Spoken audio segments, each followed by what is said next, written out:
کافی جگہ خالی پڑی آپ آ کر کے بیٹھے، آپ محفل میلاد میں آ کر کے بیٹھے، اور جب یہاں سے اپنے گھر کو واپس جانے کے بعد میں اگر ماں صحیح سلامت گھر پہ ہے تو اور جو لوگ کھڑے ہوئے تھے کھڑے ہو کر تقریر سن رہے ہیں، اگر آپ کو جگہ نہ ملے تو آپ کھڑے ہو کر کے سنیں، لیکن جب یہاں سے محفل ختم ہونے کے بعد جب آپ اپنے گھر کو جانا، جس کی ماں صحیح سلامت ہے، اپنے ماں کے پیروں کو چوم لینا اور کہہ دینا، اے ماں تیری اتنا اثر تھا جو میں پوری محفل کھڑے ہو کر کے پوری محفل سن کر کے آیا ہوں۔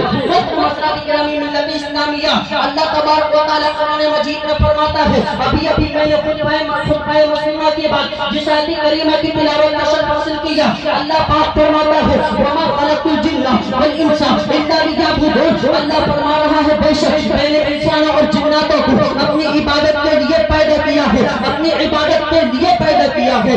آپ جانتے ہیں یہ اللہ کا بہت بڑا کرم ہے، یہ اللہ کا بہت بڑا فضل ہے کہ اس نے ہمیں انسان بنایا۔ کیا بنایا ہے؟ سے بولو، انسان بنایا۔ اور کرم بنایا، کرم یہ ہے کہ صرف انسان ہی نہیں، مسلمان بنایا۔ کیا بنایا؟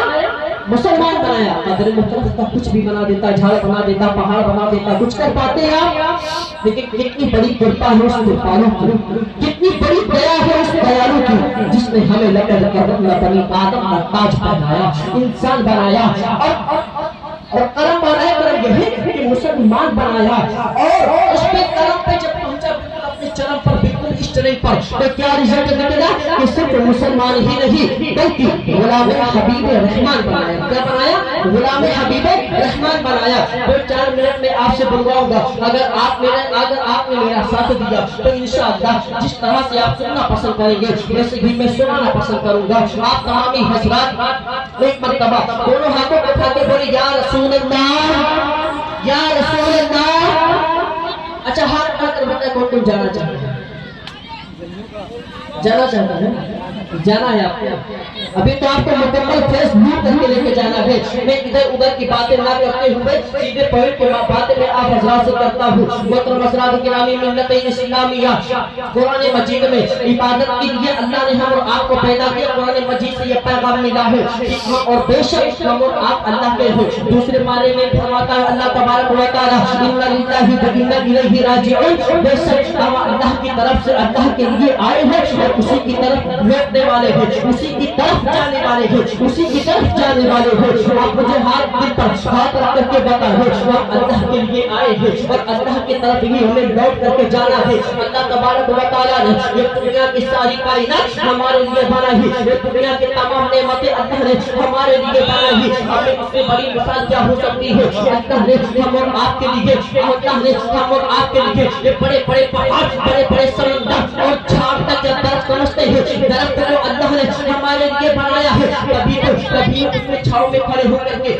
دھوپ سے بچ جاتے ہیں اور کبھی موقع ملا اسے کاٹتے ہیں، میز بھی بناتے ہیں، کرسی بھی بناتے ہیں، المیرا بھی بناتے ہیں۔ اللہ چاہے کیا بناتے ہیں، میں جھاڑ نہیں دیتا کہ مجھے مت کاٹو، لیکن اور اس سے بڑی مثال کیا ہوگی؟ اللہ تبارک و تعالیٰ نے جانوروں کو بھی ہمارے لیے بنایا ہے۔ اس جانوروں کی پیٹھ پر ہم بیٹھ جاتے ہیں، انہیں اپنی سواری بنا لیتے ہیں، وہ لات بھٹکتا بھی نہیں، اسے پتا ہے کہ ہم انسان کے لیے۔ اور کچھ جانوروں کی پیٹھ پہ ہم ہل کی طرح باندھ کے وہ گرین کی طرح اسے کھچواتے بھی ہیں، لیکن وہ لات بھی نہیں مارتا، اسے پتا ہے کہ انسان کے لیے ہے۔ اور کچھ جانوروں کو جو حلال جانور ہے انہیں ہم ذبح کر کے مسالہ لگا کے بھون کے کھا بھی جاتے ہیں، لیکن وہ نہیں کہتا مجھے مت کاٹو، کیونکہ اسے پتا ہے کہ میں انسان کے لیے۔